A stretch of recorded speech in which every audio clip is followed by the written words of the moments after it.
Hello दोस्तों, कभी सोचा है कि बोट पे रहना कैसा होता होगा।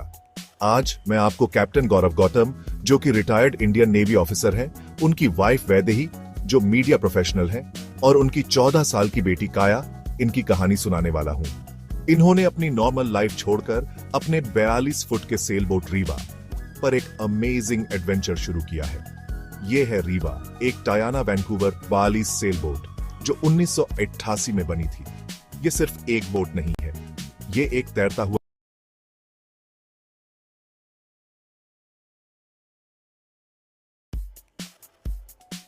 हेलो दोस्तों, कभी सोचा है कि बोट पे रहना कैसा होता होगा। आज मैं आपको कैप्टन गौरव गौतम, जो कि रिटायर्ड इंडियन नेवी ऑफिसर हैं, उनकी वाइफ वैदेही, जो मीडिया प्रोफेशनल हैं, और उनकी 14 साल की बेटी काया, इनकी कहानी सुनाने वाला हूं। इन्होंने अपनी नॉर्मल लाइफ छोड़कर अपने 42 फुट के सेल बोट रीवा पर एक अमेजिंग एडवेंचर शुरू किया है। ये है रीवा, एक टायाना वैंकूवर 42 सेल बोट जो 1988 में बनी थी। ये सिर्फ एक बोट नहीं है, ये एक तैरता हुआ घर है जिसमें 2 कोजी कैबिन्स हैं, शावर, टॉयलेट, सैलून और किचन भी है। सोचो, 6000 किलो का सामान घटाकर सिर्फ 120 किलो। वैदेही जी ने तो अपना पुराना क्रॉकरी सेट भी दे दिया, जो सी के लिए बहुत डेलिकेट था। कमाल की डेडिकेशन है।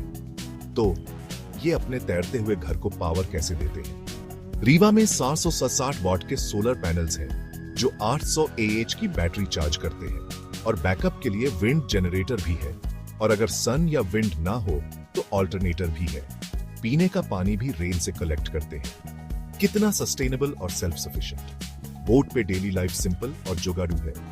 जगह कम होने और बोट के हिलने की वजह से सिंपल 1 पॉट मील्स बनाते हैं। मीठा पानी प्रेशियस है तो नहाते सी वाटर से है, और फिर मीठे पानी से रिंस करते हैं। जब डॉक करते हैं तो फ्रोजन मीट, कैंड फूड और फ्रेश वेजिटेबल्स जैसी चीजें खरीद लेते हैं। सेलिंग का मतलब बस यूं ही बहते रहना नहीं है, अलर्ट और काम रहना भी जरूरी है। कैप्टन गौतम नेविगेशन रूल्स और वॉच कीपिंग ड्यूटीज का ध्यान रखते हैं। अभी तक वो फंसे नहीं है, पर इंटरनेशनल मैरीटाइम लॉ के हिसाब से ज्यादातर सिचुएशंस में रिफ्यूज मिल जाता है।